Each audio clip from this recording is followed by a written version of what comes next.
சிதம்பரத்தில் 60 லட்சம் மதிப்புள்ள திருட்டு நகைகளை வாங்கி உருக்கிய 3 பேரை ஈரோடு போலீசார் கைது செய்து அழைத்து சென்றனர்.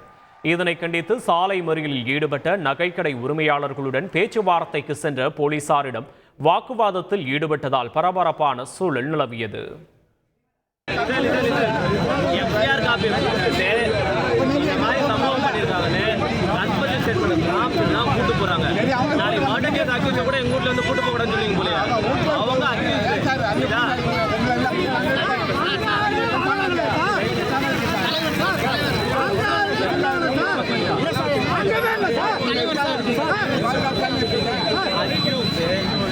ஒரு வாரத்துக்கு முன்னாடி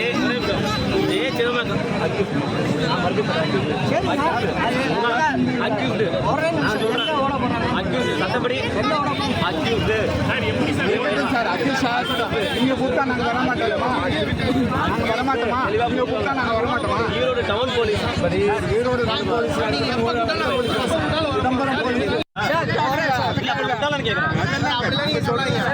சார் வராரு ஆஃபீஸ்லாம் போறவங்க நான் என் ரைட்டரை கூப்பிட்டு ஒரு 8 பேர் வந்தாலும் கூப்பிடுவாங்க.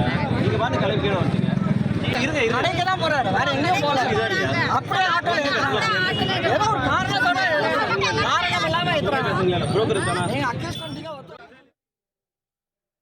விவரங்களை செய்தியாளர் கண்ணதாசன் வழங்க கேட்போம். கண்ணதாசன் வணக்கம். என்ன விவகாரம் இது? தற்போதைய நிலை என்ன கண்ணதாசன்?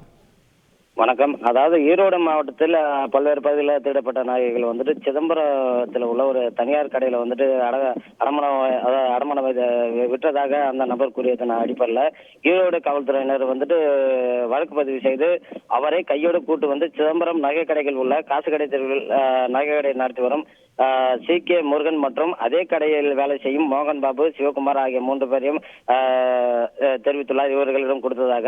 இதனையடுத்து நகைக்கடை வியாபாரிகள் இதனையடுத்து அந்த 3 நபரையும் வந்து ஈரோடு போலீசார் வந்துட்டு அங்கிருந்து கைது செய்து விசாரணைக்கு அழைத்து சென்றனர்.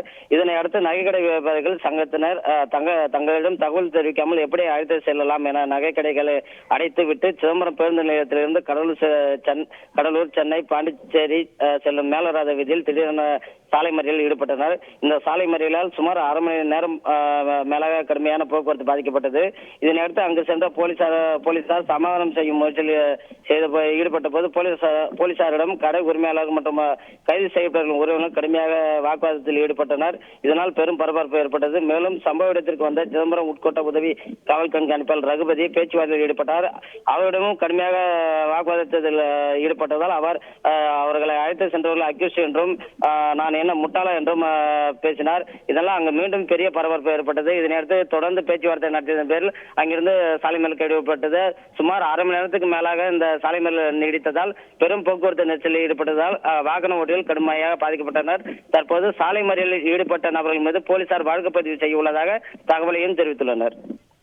விவரங்களுக்கு நன்றி கண்ணதாசன். செய்திகளை உடனுக்குடன் தெரிந்து கொள்ள உடனே சப்ஸ்கிரைப் பண்ணுங்க.